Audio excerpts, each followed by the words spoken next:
Bonjour à toutes et à tous, je suis le docteur Catherine Lacrenière et merci de me rejoindre pour ce nouvel épisode des secrets de l'alimentation. Alors il existe beaucoup de légendes urbaines, d'affirmations plus ou moins véridiques qui courent en nutrition à tel point qu'on ne sait parfois plus comment s'y retrouver. Alors pour vous aujourd'hui, j'ai décidé de m'attaquer à certaines d'entre elles afin de vous aider à y voir plus clair. Je vous propose donc un vrai faux en nutrition. Commençons par les œufs et le cholestérol. Consommer des œufs serait mauvais pour votre taux de cholestérol. Alors c'est faux, sachez-le. Depuis 2010, les recommandations en cas d'hypercholestérolémie, c'est-à-dire d'augmentation du taux de cholestérol, étaient effectivement de limiter les œufs car le jaune contient du cholestérol. On sait aujourd'hui que le cholestérol d'origine alimentaire n'a pas d'impact sur le cholestérol qui circule au niveau du sang. Donc, consommer des œufs ne va pas aggraver le risque cardiovasculaire. Tout au contraire, vous pouvez même consommer certains œufs et améliorer votre prévention cardiovasculaire, en choisissant par exemple les œufs bleu blanc cœur, des œufs issus de poules qui ont été nourris avec des oméga 3. Alors parlons des oméga 3, vous en avez souvent entendu parler dans mes chroniques. Ce sont ces acides gras essentiels que le corps ne sait pas fabriquer et qui doivent être apportés par l'alimentation. On entend dire que les oméga 3 permettraient de lutter contre la dépression. C'est vrai, les oméga 3 ont un effet sur l'humeur. En cas de dépression, le cerveau va fabriquer des molécules inflammatoires, qu'on appelle TNF ou certaines interleukines. Et ces molécules vont s'opposer aux effets de neuromédiateurs. Alors, qu'est-ce que les neuromédiateurs ? Ils répondent au nom de sérotonine, dopamine ou noradrénaline. Et puis, pour simplifier les choses, ils favorisent votre bonne humeur. Donc, les oméga 3 vont s'opposer à l'inflammation et lutter contre les symptômes dépressifs. En particulier l'un d'entre eux qui s'appelle l'EPA, je vais vous épargner son nom complet. Mais l'EPA, il faut bien le dire, dans les études de recherche, les oméga 3 ne réduisent pas la dépression dans la population générale. Ils vont agir, selon une publication, sur plus de 10 000 personnes quand même, soit 53 études de recherche, ils vont réduire les symptômes chez des patients déjà dépressifs et donc améliorer leur quotidien. Deux des oméga 3, l'EPA et le DHA, proviennent des poissons gras, comme la sardine et le saumon, mais aussi le thon. On a toujours dit que le poisson, c'est bon pour la santé. Alors pourtant, ces dernières années, on entend dire qu'il faudrait réduire notre consommation de poisson. Est-ce vrai ? Oui, c'est vrai. C'est vrai, et l'ANSES, l'Agence nationale de sécurité sanitaire des aliments, déjà en 2010, publiait un avis concernant les bénéfices-risques de la consommation de poissons. Alors certes, les poissons contiennent plein de bonnes choses, des vitamines A, D, E, B, des minéraux comme le potassium, le phosphore, le sélénium, l'iode, le fer et j'en passe, et des oméga 3, EPA et DHA pour les poissons gras, mais ils sont également, ces poissons, contaminés par des métaux lourds, du mercure, des dioxines, des PCB, surtout chez les espèces qu'on appelle bioaccumulatrices. Le thon, par exemple, dont on a beaucoup entendu parler en mal ces dernières semaines, est l'un de ces gros poissons qui accumulent le mercure. Alors, selon l'ANSES toujours, il est souhaitable de consommer une portion de poisson blanc par semaine et une portion de poisson gras par semaine également, en favorisant des petits poissons de début de chaîne, moins contaminés, comme sardines, maquereaux ou harengs. Cette consommation permettrait de couvrir correctement les besoins tout en limitant le risque aux surexpositions des contaminants chimiques. En revanche, si on reprend notre discussion à l'instant sur les oméga 3 et les syndromes dépressifs, on comprend bien que la seule consommation d'une portion de poisson gras par semaine ne permet pas d'aboutir aux résultats escomptés et qu'il est souhaitable, dans ce cas, de prendre une supplémentation en oméga 3. Alors, je vais vous parler des régimes maintenant, parce que la nutrition fait très souvent la une des médias. Entre les kilos à perdre pour la plage et ceux qu'il faut perdre parce qu'on les a accumulés pendant les fêtes, il y a encore beaucoup de pages à écrire et beaucoup de fausses croyances à combattre. Ainsi, vous avez pu lire que certains aliments comme l'ananas aideraient à brûler les calories, donc à maigrir. Ben moi, personnellement, j'adore répondre à ce genre d'affirmation. Et c'est faux, bien sûr. Oui, ça serait trop beau. Allez, hop, un petit coup de soupe aux choux. Et voilà les kilos envolés. Eh ben non, il n'y a pas d'aliment magique de brûle-graisse. L'ananas, puisque c'est de lui qu'on parle, contient de la bromélaïne. La bromélaïne est extraite de sa tige. Et en fait, cette bromélaïne, c'est une substance qui permet de mieux lutter contre les œdèmes, en particulier après une chirurgie. Elle favorise aussi la digestion des protéines et elle a un effet cicatrisant. On est très loin de l'effet brûle-graisse ici. Pourtant, l'ananas entraîne un léger effet diurétique et il est peu calorique. Alors, il s'intègre parfaitement dans une alimentation hypocalorique destinée à maigrir, mais il n'y a pas d'effet baguette magique. Continuons avec les aliments chouchous des médias, toujours dans la rubrique perte de poids et parlons du fameux vinaigre de cidre. Alors, favorise-t-il, oui ou non, la perte de poids? Eh bien, c'est vrai, mais c'est faux également.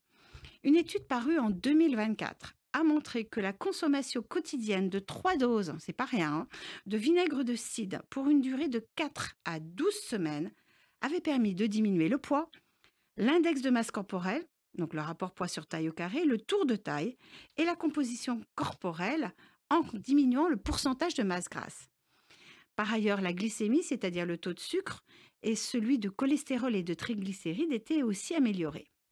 Les auteurs concluaient donc que le vinaigre de cidre pouvait accompagner la perte de poids en retardant la vidange gastrique, ce qui permet d'améliorer la satiété pour aider à lutter contre l'obésité et ce, sans gros effets secondaires. Le problème, c'est que cette étude n'a été menée que sur 120 adolescents et jeunes adultes, un échantillon beaucoup trop petit pour en tirer des conclusions cliniques. Il y a aussi une autre étude de 2020 qui recensait toutes les recherches publiées sur le vinaigre de cidre et qui concluait également sur une impossibilité de conclure. Donc il y a là une tendance très intéressante, mais il faudra d'autres études avant de pouvoir tirer des conclusions quant à une éventuelle utilisation de ce vinaigre de cidre contre le surpoids. Et puis, maintenant que nous avons parlé des aliments qui pourraient nous faire maigrir, eh bien nous allons aborder ceux qui, soi-disant, nous font grossir. Ainsi, les féculents, le riz, les pâtes par exemple, ont été pendant très longtemps considérés comme favorisant la perte de poids. Alors faut-il arrêter de consommer ces féculents si on veut maigrir? Eh bien c'est faux, mais un petit mais quand même. C'est d'ailleurs juste le contraire, puisque dans les années 80 et 90, certains nutritionnistes ne juraient que par l'arrêt de la consommation des 4 P, pâtes, pommes de terre, pain et pâtisseries. Alors si c'est exact pour les pâtisseries, que l'on peut néanmoins, je vous le rassure, consommer avec modération, eh bien c'est faux pour tout le reste. En effet, la consommation de féculents, surtout ceux qui ont un faible index glycémique, comme le pain noir, le pain de seigle, les pâtes cuites al dente, surtout si elles sont complètes, le riz complet, les pommes de terre cuites à la peau, avec leur peau à la vapeur ou bouillie, eh bien, ces aliments permettent de favoriser la satiété entre les repas et donc de limiter le grignotage grâce à un meilleur équilibre glycémique. En revanche, il faut savoir que le mode de cuisson a un impact sur l'index glycémique. Si par exemple vous dépassez la cuisson al dente en laissant cuire vos pâtes trop longtemps, eh bien l'index glycémique augmente. Si vous mettez vos pommes de terre à haute température dans le four ou dans la friteuse, leur index glycémique va également augmenter. Et puis la préparation de certains aliments peut modifier cet index glycémique. Ainsi, réduire les pommes de terre en purée l'augmente. Et si les G augmentent, eh bien, la satiété ne sera pas au rendez-vous. Donc, les féculents sont conseillés si on veut maigrir pour favoriser le rassasiement, à condition bien sûr de bien choisir la cuisson, le mode de préparation. Parce que je suis désolée, mais les pâtes à la crème n'ont jamais fait maigrir personne. Alors restons avec les féculents et cette affirmation très intéressante, manger des féculents le soir permettrait de mieux dormir. C'est vrai. Et il y a plusieurs explications. D'abord, celle de la sérotonine. On en a déjà entendu parler de ce neuromédiateur qui joue un rôle primordial dans la régulation du sommeil et de l'humeur aussi, d'ailleurs. Pour synthétiser la sérotonine dans le cerveau, le corps a besoin d'un acide aminé essentiel qui répond au joli nom de tryptophane.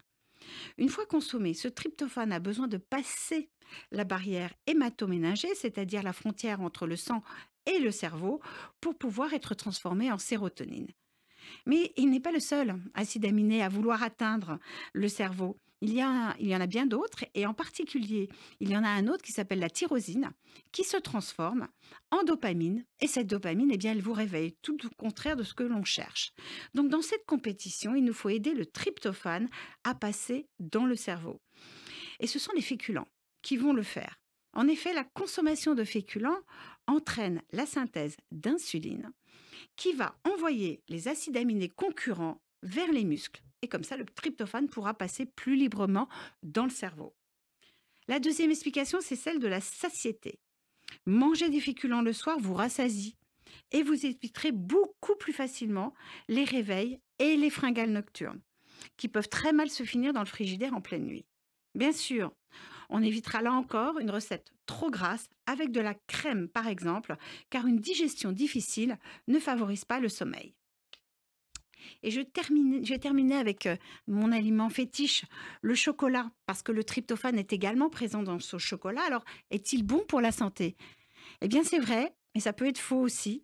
Le chocolat contient beaucoup de nutriments intéressants. Je vous en ai parlé. C'est une mine de minéraux, d'oligo-éléments, du magnésium, du potassium, du phosphore, du fer et du zinc. Il vous apporte des antioxydants, des flavonoïdes qui ont des effets anti-inflammatoires et qui jouent un rôle dans la prévention cardiovasculaire puisqu'ils améliorent à la fois l'élasticité des vaisseaux sanguins, luttent contre l'oxydation du mauvais cholestérol et diminuent la pression artérielle. Il contient des molécules qui agissent sur l'humeur, de la théobromine et des molécules proches d'une structure qu'on appelle les endorphines. Vous savez, ce sont ces petites molécules qui vous mettent de bonne humeur. Mais il y a un mais, malheureusement, et vous le connaissez tous, c'est l'apport calorique. Le chocolat, je suis désolée, mais qu'il soit noir ou au lait, il vous apporte au moins 540 à 550 calories pour 100 grammes. Donc manger une plaquette de chocolat noir aura le même effet catastrophique que le chocolat au lait sur vos rondeurs. En revanche, si vous avez une consommation raisonnable, vous avez tout intérêt à choisir le chocolat noir, car le chocolat au lait n'aura pas les mêmes bénéfices sur la prévention cardiovasculaire. Alors du chocolat, oui, mais noir, riche en poudre de cacao et en quantité raisonnable, c'est-à-dire 1 à 3 carrés par jour, par exemple. Voilà, je pense que vous savez tout et c'est tout pour aujourd'hui, mais je consacrerai un de ces jours un objectif santé à d'autres fausses croyances. En attendant, mangez bien.